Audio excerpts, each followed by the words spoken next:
حضرت عمر رضی اللہ تعالی عنہ کا دربار تھا، کیسا سادہ دربار ہوتا تھا ان کا. ان سے ملاقات کے لیے حضرت ابو سفیان آئے، اور ایک اور صحابی تھے غالباً جہم رضی اللہ تعالی عنہ، ان کا پورا نام اس وقت ذہن میں نہیں آ رہا، جہم ابن صفوان نام تھا یا کیا تھا. تو یہ بھی سردار تھے اپنی قوم کے. یہ دو سردار آئے ملنے کے لیے، اور ایک تیسرے بلال حبشی. حضرت بلال غلام رہے ہیں، اور ایک غلام قوم سے آپ کا تعلق رہا ہے ساری زندگی. ظاہر ہے بیچارے غلامی میں گزری، پھر غلامی سے جب آزاد ہوئے تو بھی انہوں نے ملازمت کی، نوکری کی، غربت میں وقت گزارا. اور یہ جو حضرت ابو سفیان تھے، اور جہم ابن صفوان نام تھا، یا مجھے پورا نام ابھی یاد نہیں آ رہا، بہت پہلے یہ واقعہ میں نے پڑھا تھا. تو یہ دونوں صحابی تھے سردار عرب کے قریش کے، لیکن یہ دونوں بہت بعد میں ایمان لائے تھے، فتح مکہ کے بعد ایمان لائے ہیں. اور بلال حبشی ہجرت سے پہلے ایمان لائے ہیں، جب ایمان لانا بڑا مشکل تھا، گرم ریتوں پہ لٹایا جاتا تھا. فتح مکہ کے بعد تو ایمان لانا آسان ہو گیا نا، ایمان والوں کو عزت دے دی اللہ نے.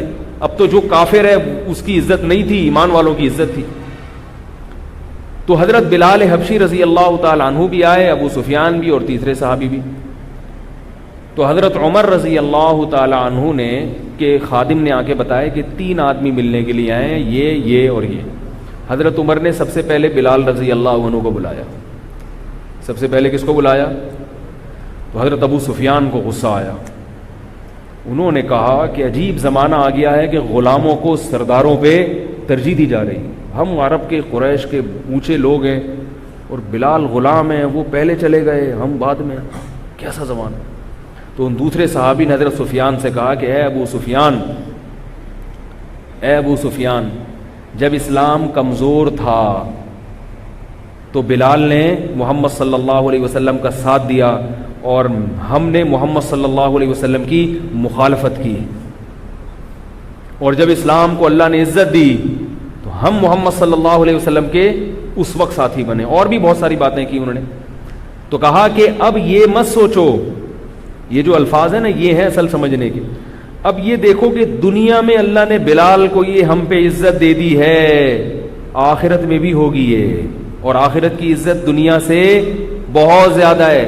اب اس کی فکر کرو کہ ہم سے جو ماضی میں غلطیاں ہوئی ہیں، ہم نے محمد صلی اللہ علیہ وسلم کی جو ساری زندگی مخالفت کی اور اس وقت نبی کا ساتھ نہیں دیا، اب اس جرم کی اور اس غلطی کی تلافی کی کوشش کرو تاکہ قیامت میں اتنا فرق نہ ہو ہمارے اور بلال کے درمیان. نہیں آ رہی میرا خیال ہے بات. دنیا میں یہ ذلت برداشت نہیں ہو رہی تو آخرت میں کیسے ہوگی؟ لہذا اب کچھ ایسا کرو، اسلام کے لیے ایسا کرو کہ جو ہم سے ماضی میں کوتاہیاں ہوئی ہیں ان کی کیا ہو جائے؟ تلافی. دیکھو اتنے سے واقعے سے سبق حاصل ہو گیا نا ان کو. جس کا دل زندہ ہوتا ہے، ضمیر مردہ نہیں ہوتا، وہ دنیا کے واقعات سے عبرت حاصل کرتا ہے. وہ دنیا کی گرمی سے جہنم کی گرمی کا سوچتا ہے. وہ دنیا کی ذلت کے بارے میں دیکھتا ہے کہ یار یہ اس میں میرا منہ سیاہ ہو گیا، آخرت میں کیا ہوگا جب اللہ سارے گناہ کو جو ہے نا لوگوں کے سامنے ظاہر کر دیں گے. تو انہوں نے کیا کیا؟ حضرت ابو سفیان سے کہا کہ چھوڑو مدینہ کو، اور اسلامی سرحدوں پہ جو جہاد ہو رہا ہے، مسلمان فوجیں جو پوری دنیا میں غیر مسلم اسلام دشمن قوتوں سے جنگ میں مشغول ہیں، اب ساری زندگی اللہ کی راہ میں لڑ کے گزارو. نہیں آ رہی بات. اب بھی قربانی دینے کا موقع ہے، اللہ کی راہ میں نکلو اور جہاد کرو، لڑو، قربانیاں دو. ابو سفیان رضی اللہ تعالیٰ عنہ اور وہ دوسرے صحابی وہ دونوں شام کی سرحدوں کی طرف نکل گئے. پھر ایسی لڑائیاں لڑیں حضرت ابو سفیان نے.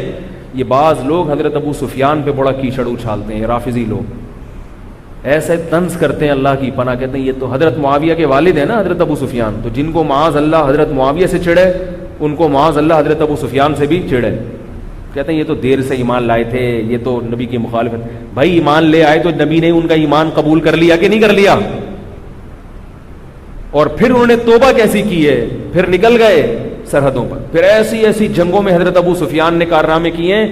ایک جگہ لڑائی تھی، حضرت ابو سفیان اپنی بیوی کو بھی لے گئے. کیوں لے کر گئے؟ اس لیے کہ اتنی سخت لڑائی تھی، رومیوں نے حملہ کیا تھا، ڈر یہ تھا کہ ہمارے قدم اکھڑ جائیں گے. حضرت ابو سفیان کو کیا ڈر تھا؟ اس جنگ میں خالد ابن ولید رضی اللہ تعالیٰ عنہ سپہ سالار تھے. اور یہ بھی بڑے بڑے صحابہ تھے. رومیوں کی تعداد اتنی زیادہ تھی کہ صحابہ کو ڈر تھا کہ اس میں اسباب کی دنیا میں فتح کی امید نہیں ہے, تو اپنی گھروں کی عورتوں کو, بیویوں کو لے گئے, پہاڑ پہ پیچھے کھڑا کر دیا کہ ہم جب پیچھے بھاگے نا تو ہمیں تانے دینا. نہیں آ رہی بات؟ عورت کا تانا سن کے مرد کو کیا ہوگا؟ غیرت جاگے گی اندر ہمارے کہ یار ہماری بیویاں نہیں چھوڑیں گی ہمیں گھروں میں. وہ بیویاں بھی کیسی تھی یار, دیکھو ہم اپنی بیویوں کو لے جاتے واپس بھاگتے ہوئے کہ آ جاؤ آ جاؤ, ہم تو پہلے ہی کہہ رہے تھے نہیں جاؤ بھائی, ہم تو پہلے ہی کہہ رہے تھے نہیں جاؤ, ہمیں بیوہ کرانے کا شوق ہے. ایسا ہی ہوتا نا. تو یہ بیویاں نہیں, ہم بھی ایسا ہی ہیں, ہم جاتے ہی نہیں. ہم کہتے ہیں بیگم ہمیں روک لو, ہمیں جانے ہی نہیں, تبلیغ میں نہیں جانے دیتی, جہاد میں کہاں سے جانے دیں گے. آج کل خواتین بیچاری جو ہے نا وہ سبھی ایک جیسے, میں خواتین کی برائی نہیں کر رہا, مرد میں بھی جذبہ ختم, عورتوں میں بھی جذبہ ختم. تو وہ صحابیات تھیں. تو حضرت ابو سفیان اپنی زوجہ حضرت ہندا کو لے گئے, بڑی شاعرہ تھیں, عرب کی عورتیں شاعری بہت کرتی تھیں. حضرت عائشہ رضی اللہ تعالیٰ عنہ بڑی شاعرہ تھی. تو عرب کی عورتوں میں شاعری بہت تھی, عرب کے مردوں میں شاعری بہت تھی. ایسی ایسی شاعر عورتیں گزری ہیں, جب ہم ان کا کلام پڑھتے ہیں ہم حیران ہوتے ہیں کہ کیسے جاہل تھے مگر شاعری میں کیسی ان کو عبور حاصل تھا. تو یہ لے گئے تو وہی ہوا, پاؤں اکھڑ گئے. جب پیچھے بھاگنے لگے ہیں تو ان عورتوں نے تانے دینا شروع کی. حضرت ہندا نے شاعری کرنا شروع کی اور کہا کہ ابو سفیان گھر کے بستر, یہ حیا کے خلاف ہے تھوڑا یہ شعر, مگر میں بتا دیتا ہوں اس کا مفہوم, کہ ابو سفیان جب گھر میں بستر پہ ہوتے ہو تو وہاں تو مرد بنے ہوتے ہو, وہاں تو بتاتے ہو کہ مرد ہوں, میدان جنگ میں مرد بن کے دکھاؤ نا. مرد اصل میں وہ ہوتا ہے جو میدان جنگ میں ہوتا ہے. کتنا بڑا تانا ہے. اگر حضرت ابو سفیان بھاگ کے آ جاتے اس جنگ میں اور بیوی نے یہ تانا بھی دیا ہوتا کہ بستر پہ تو مرد ہوتے ہو اور یہاں کیا ہو, تو دوبارہ بستر پہ جا سکتے تھے پھر کبھی؟ ہے بھائی, بیگم کے پاس پھر آتے بستر پہ, بیگم کہتی میں نے کہا تھا نا. تو اتنا بڑا تانا, تو میں نے کہا نہیں بھائی واپس جاؤں گا, مر جاؤں گا, بیوی سے یہ تانا برداشت نہیں ہے, گھر کس منہ سے جاؤں گا بھائی.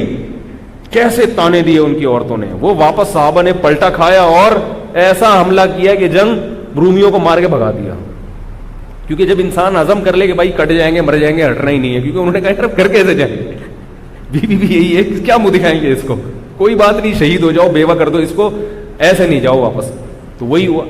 تو یہ حضرت ابو سفیان کی قربانیاں تھیں. کیوں؟ اس لیے کہ وہ واقعہ انہوں نے دیکھ لیا تھا, یار اللہ نے بلال کو دنیا میں تو فضیلت دے دی, ہم سرداروں پہ آخرت میں بھی ہوگی, تو کچھ تو کرو نا, کچھ تو کرو اللہ کے لیے. تو یہ ہوتی ہے تگڑی توبہ, کہ جو ماضی میں غلطیاں ہوئی ہیں اب کچھ ایسا کر کے دکھاؤ کہ ان کی تلافی ہو جائے.